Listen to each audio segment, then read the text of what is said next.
I was a Papa Pitt fan without even knowing who the heck Papa Pitt was.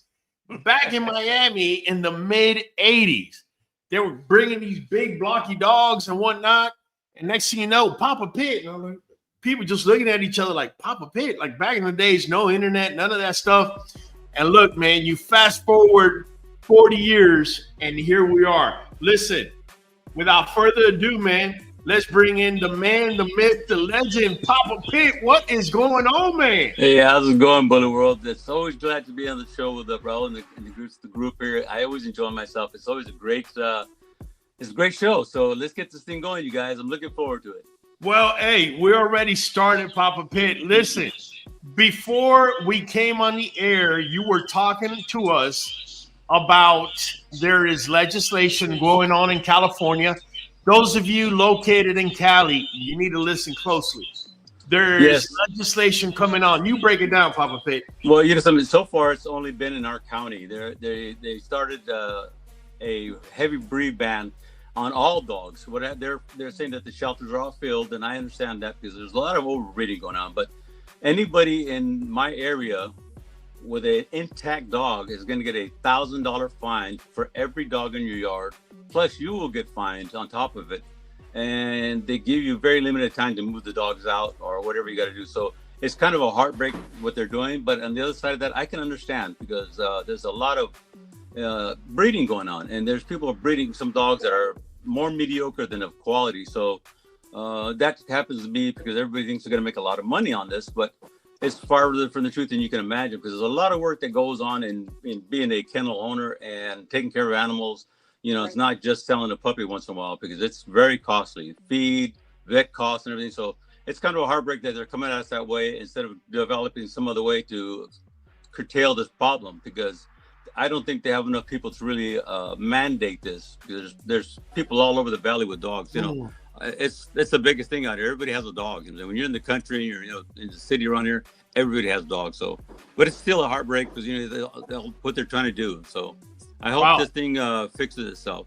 Well, Papa Pitt, let me tell you, man, you just chill. I can see you being chill. If it was me, I don't know if it's because I'm over here in Texas, but I'd probably be taking it to heart to the point where I'm fighting it, whatever it is they're trying to throw down.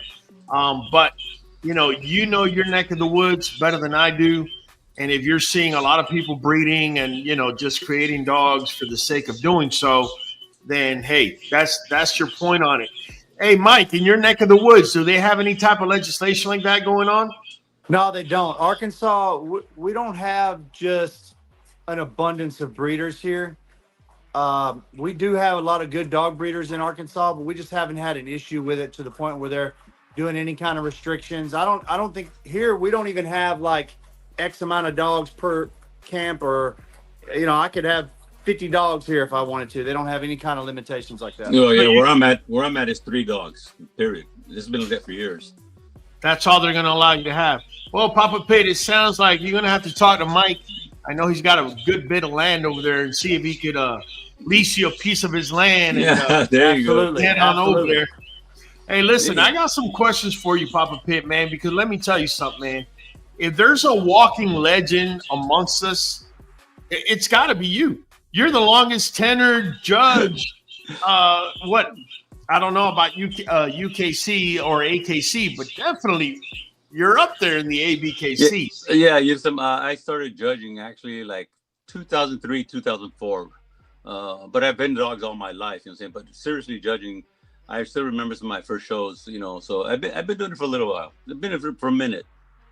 Okay, definitely. I have your first question of the night is, as the longest tenured judge in the bully world, what changes have you seen in breed standards for the American bully in the last decade that you agree or disagree with?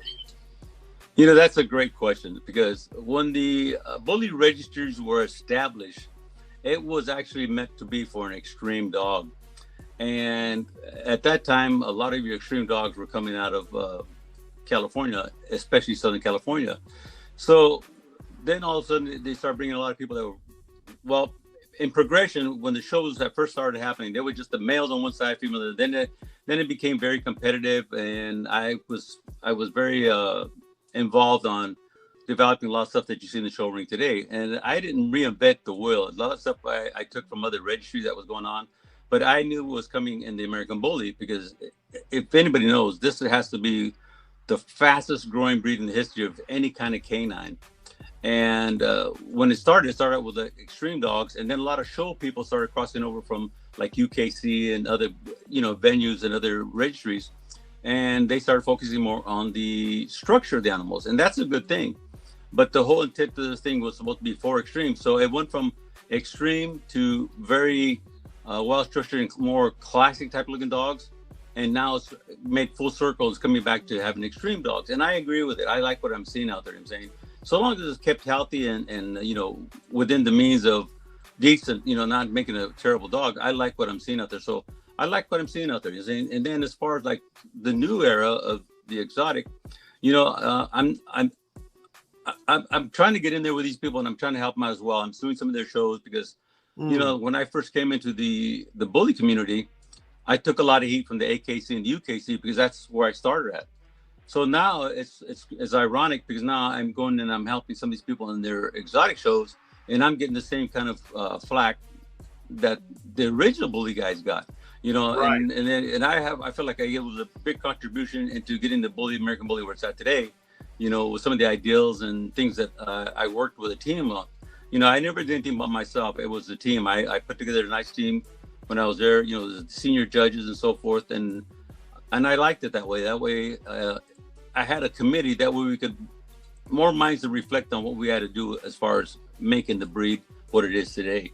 And it's one of those things where, again, like I said, I took flack then, I'm taking flack again now. And I'm okay with that. It's easy to stand on the sideline and throw rocks, but pull up your bootstraps, wash your hands, and get in there and get in the mix and try to help these people. Teach these people stuff. Right. When I go to these shows, I feel like well, I can't remember the name of the guy, but it was Sodom and Gomorrah when he goes in there and he says, God tells him, I need 5,000 righteous men. He goes, God, that's awful hard. And he goes, well, okay, make it 500, right? And I go, man, 500. Okay, 5. So when I go to these shows, I'm trying to save 5 souls every time I go in there, see, and hopefully they see things and they'll start correcting their dogs. Well, and they come a long way. As the different sizes expanded within the American Bully breed, we've had to bring breed type with it. There was a time when the pockets, now they've got more breed type than any of the class. That's but right. It wasn't always that way. No, it wasn't. And so the micros, it's the same thing. When I first heard about them stuff, I'm like, man, I don't know, man. They're looking pretty sloppy. They look pretty unhealthy. A lot of issues, a lot of this, a lot of that. Now, because of guys like yourself starting to get involved, the breed type it's getting up there, man. And there are some good looking micros. I got to give it to them. Yeah, they're getting more consistent. I can remember in the early days, like I said, when there was when you looked across the ring, for example, it was a pocket class, and you seen like, there was no consistency. There was a lot of different, body size, height, just overall structure, head pieces. But now if you look at it, it's a lot more consistent, and I like what I'm seeing, So it all takes time. And what the other thing is, a lot of people saying, well, you keep saying that it's a young registry. Well, it is. If you look at the AKC and the UKC, they're 140 plus years old. They didn't do that overnight either. If you go back and look at the early days of the early UKC dogs, they were all over the place. You look at some of the, the old game dog stuff, they were everywhere, but it takes time. And, I will probably never see the finished product because I'm an old guy, but I'm just saying, as time goes on, I have a feeling this thing's going to end up being a beautiful animal. It already is, but I think it's going to be to its point where it's consistent and good looking dogs, man. They're getting there. So I'm excited for the breed. No, I couldn't be any more excited either, Papa Pitt. I tell you as well, Mike knows. I've said for the last 5 years, the breed type that's coming in, spilling over from the pocket class over to the standard class has been unbelievable in these last 5 years.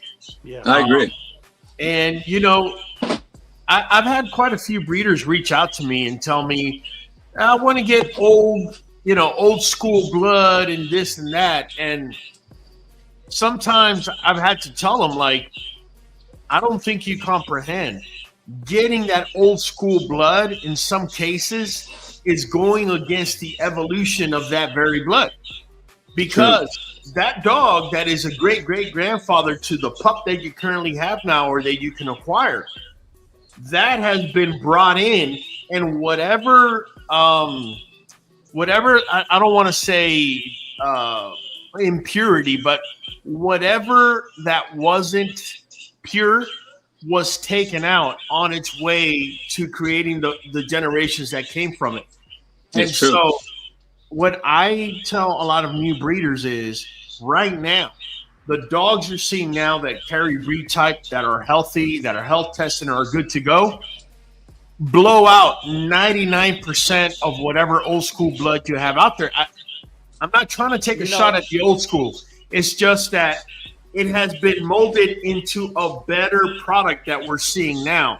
That's so huge, man. Why go back? So huge what you're saying, Raul, because, like I'm one of those guys. I like looking at the old school stuff. I like old school cars. I like the old school vibe. I like the way things were done in the past. But when it comes to our breed, it's evolved. And so we've talked about this before. If the sperm is even frozen, it's probably outdated. Right. These people putting up sperm, we're freezing straws and all this. It's probably outdated, man. There is a dog or two. Colossal's a good example. Colossal's been around a long time, man. That dog still got some breed type even by today's standards. But there's not very many. There's a few, but not very many that are still relevant. This is correct. This is what sound. Can you hear me? Oh, my bad. Go ahead, Papa Fit. No, I was gonna say, something. What you're saying is there's a lot of validity to it. But if you were to go back in the early days when I was first started going to Southern California, there were dogs there. I'll give you an example. There was a gentleman, Michael and Kennels, and he had some very bully dogs that would fit in today. Even people like Richard Barajas and Golden Line, those guys had dogs that were pretty darn bully. There was another gentleman by Tilo Bar that I fell in love with. One of my first pockets I seen, he had a dog named Big John Blaze.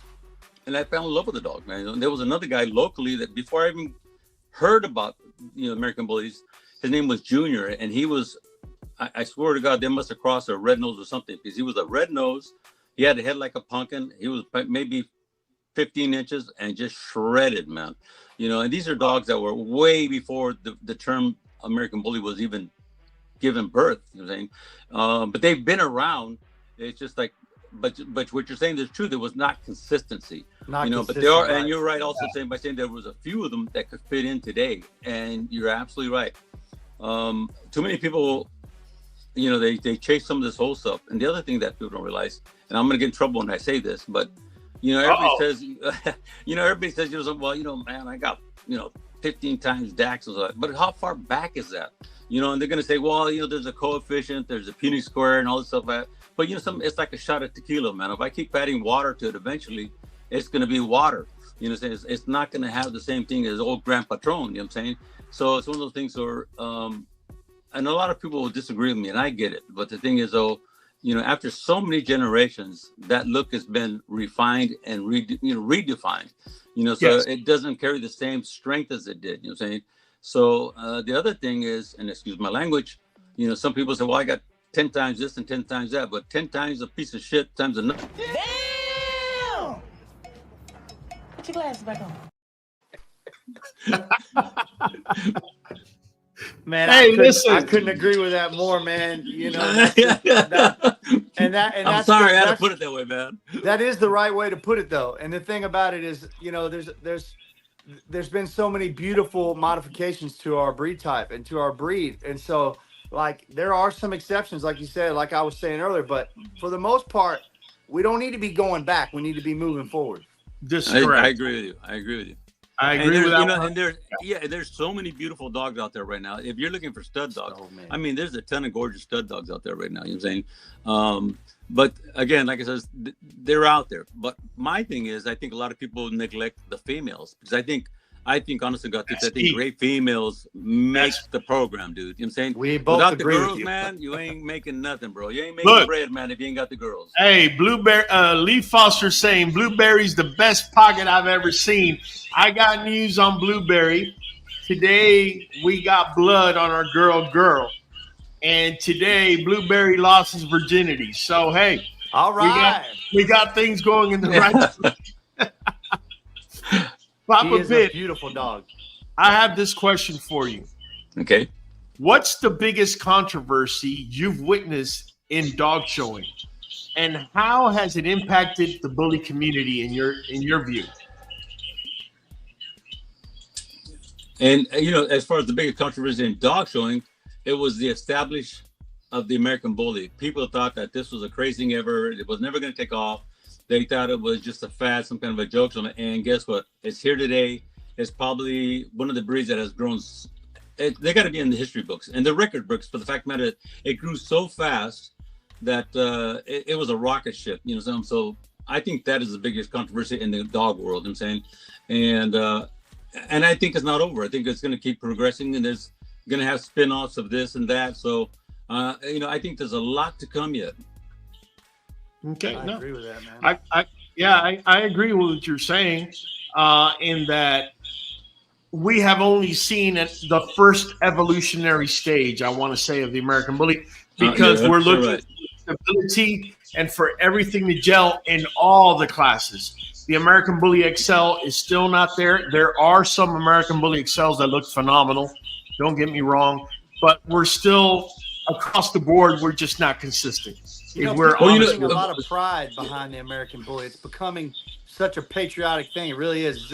It's an American dog. It's like the American Bulldog. It's something that people can get behind. Like, if you're a patriotic type of guy and you got a flag up and you got these different things, well, you probably got an American Bully somewhere. I mean, it's becoming something we do in America. We get behind that American Bully. So I love that, man. It's been a controversial ride, like you said. Oh, it has been. Just for the record, though, you guys, is that the XL is not a new breed. Everybody, a lot of things. I think today's American Bully, the young people today, I think that they're in this belief that this is a new breed, and it isn't. All these dogs you're witnessing have all been around for many, many years. Including the pocket. I mean, there was people that were brewing pockets. I can remember I don't know if you've ever seen a magazine called Dog World, I think it was called. It was in all the pet stores. And I remember going there looking at ads, and there was a gentleman, I can't remember the name for the life of me, but he advertised them as apartment pit bulls, and they were basically pockets. They were tiny little dogs. This was years ago, man. I guess back in the 70s. Marketing. Yeah, you know what I'm saying? I mean, I was so all my life I've been fascinated with dogs, And then same thing with the XLs. There was a place back in the day, it was called Land of the Giants. And I believe they were around in like 1984, I believe it was. There was a lot of good breeders. There was June Barragdo, he was Butthead. There was Cel Cervantes with Blue Generation. Omar Ross with Dagger, and I cannot forget Oliver De La Cruz, and today's his birthday. That gentleman is awesome, man. He had a dog by the name of Chevelle. And to give you an idea what this dog was like, and you go to his yard, and he had in his backyard, it looked like a lion's cage. It was not even like a kennel like today, right? And this dog was a monster, man. He was just huge, And he was heavy into the weight pull and stuff. But if you ever get a chance to meet Oliver De La Cruz, he's one of the forefathers. Man, the guy is just so awesome. Such a humble man. And I really admire that guy, And I cannot forget Eddie Lamalley of, I believe it's, what is his name? I can't remember his kennel name. God, it breaks my heart. But he is another guy, and he's still in it today. And in fact, he was one of the guys that involved a lot of, like, for example, football players and rappers. And this was in the early times. He was doing all that, Okay. And then what was another guy? There was a guy, I think it's Jose Lucero. He had a dog named Caribou Blue. Beautiful dog, man. I've heard of him. Yes, I mean, just amazing dogs. A lot of these dogs have been around for a long time. And the sad thing is, I wish somebody would put pen to paper and go to Southern California and write the book of the history of this breed, because it's going to be lost. And there's going to be people that are going to want to try to lay claim to it when they had very little to do with it. I mean, some of them have to grow and stuff like what there are people that are down there. Blue Line Kennels, Eddie Lamalley. There you go, Blue Line Kennels. And like I say, these guys are all these guys are the forefathers of what you're seeing today. And it's a shame that some of these people will be lost. Same thing with Gray Line. There's a lot of dogs at the time before the bullies. The big dogs were in fashion. That was a whole thing about when they started making American Bullies. There was more big dogs than there was the little guys. So with the evolution, the pocket became very popular. Wow. So let me ask you this. When was the first time that you could think of, take us as far back as you can, when was the first time that you think you saw an American Bully XL or the equivalent thereof? Oh God, man. Sheesh. It had to be, honest, got you. It had to be right around, I want to say mid 80s, maybe early 80s. Okay. Like I said, I've been in love with dogs forever. And I used to go to you're going to laugh, but I used to go to the SPCA because that's where they had the dog shows, right? And I got to see some really amazing dogs. There was a gentleman that came up with a dog there that was just a freak, man. And this, like I said, this was 100 years ago, man. I mean, it was a black gentleman, and the dog was, I swear to you, man, he had to be 150 pounds, man. You know what I'm saying? It was